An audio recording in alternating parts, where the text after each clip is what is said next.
Now we're going to talk about the highest level of a project, which is the project life cycle. The project life cycle is a series of the phases that the project has to go through to actually go from start to finish.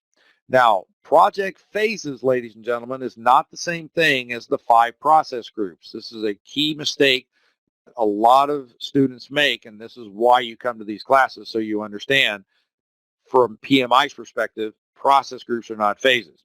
So you'll notice here that we've got something called the project life cycle. That's everything from start to finish on the project, and these are all the phases. So starting a project is a phase. Organizing and preparing is another phase. Carrying out the project work is another phase, and ending the project is the last phase. So each one of these is a phase. So you're looking at basically a 4-phase project here.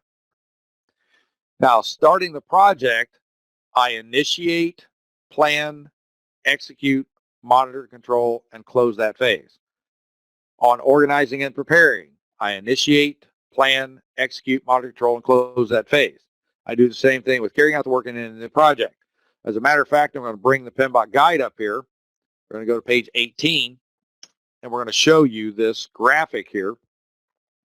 So we've got the graphic. This top portion of the graphic is what you saw on the slide, but then this graphic also has your 5 process groups. And as I said, each of the 5 process groups are done in each of the phases. Now, the phases, ladies and gentlemen, this is up to you. PMI nor the PMBOK ever tell you what to name your phases. Your phases can be named any name you want to name them. But for the purposes of the exam, initiating, planning, executing, monitoring, controlling, and closing, these are not phases. These are process groups. Stephanie, I'm on page 18 in the PMBOK guide. Okay. I'm on page 18. Yep, 18. All right. So now we're going to talk about phase gates here in just a few minutes. But this is basically the life cycle of a project. You're welcome. Okay, so let's go back to our slide here. Now, folks, some other characteristics that you need to know about project life cycles. If you have the PMBOK guide handy, you can go to page 549, but I'm going to actually go there for you on my copy of the PMBOK guide. So on page 549,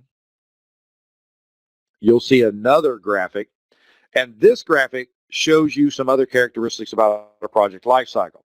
So the x-axis on this is project time, okay? In other words, down at the bottom is project time from start to finish.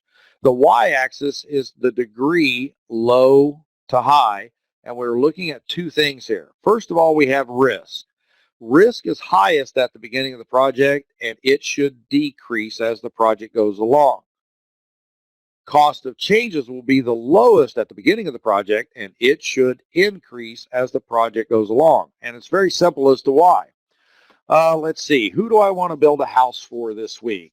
Let's take Stephanie. Stephanie, you're going to be the student that I'm going to build a house for this week, and this is the project we're going to use the entire rest of the class. And the reason why I use building a house is because most everybody understands the generic steps that it takes to build a house. It gets built from the ground up.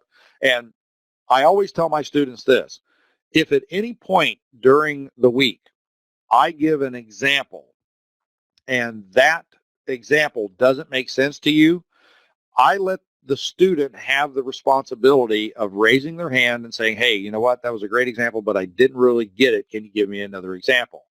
Now, folks, I've been doing project management for 41 plus years.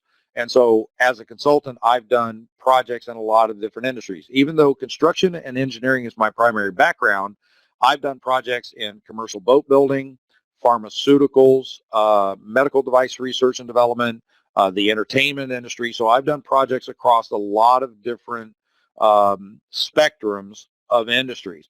And so really, truly, no matter what industry you're in, I'll be able to come up with an example for you during the week. But I usually choose a student, build a house for, and Stephanie, you get to be the lucky person that we're building a house for this week. So let's talk about why the cost of changes is low at the beginning and why it would increase. So in Stephanie's house, if I'm building Stephanie's house, and at the very beginning of the project, Stephanie tells me everything that she wants in that house, any changes that come along, they are going to increase as they come along. So for example, let's say at the very beginning of the project, Stephanie is thinking about, okay, do I really want things like structured cabling? In other words, do I want Cat 6 cabling in the house, or do I want to do Wi-Fi? Well, at the very beginning of the project, she says, okay, we're going to go Wi-Fi. Well, about halfway through the project, she says, nope, can't do that. I want a more secure network. I don't like Wi-Fi. We're going to do structured cabling. If she tells me about this at the very beginning, the cost of this change is very low. But if she waits until we have the drywall up, the painting on the walls, everything, and then she says she wants structured cabling in, that's going to be a huge increase in cost to that change. Okay? All right, there's one other thing you need to know about this document here. And risk is highest at the beginning of the project, but there's another factor that comes into play here, and it's called stakeholders' influence. Stakeholders' influence. Stakeholder influence acts like risk. In other words, it's highest at the beginning of the project, but it also should decrease. Now, a lot of students kind of look at this, go, wait a minute. My stakeholders have the ability, or my key stakeholders have the ability to influence my project. In other words, they have a high level of influence on my project the entire time the project's going on. Understand that's based upon your everyday experience and not the way PMI looks at it. And PMI looks at it from a very pragmatic standpoint.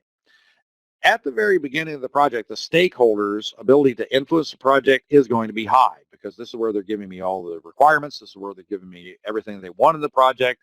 This is where we're talking about how we're going to do the project. And so this ability is very high. Now, why should it decrease? The reason why it decreases stakeholder influence is what I'm talking about here, is because as a project manager, and I'm going to turn my camera on here because I use a kind of a hand visual here. Folks, by show of hands, how many of you have ever had stakeholders that expect this out of the project, but this is what the project's going to bring?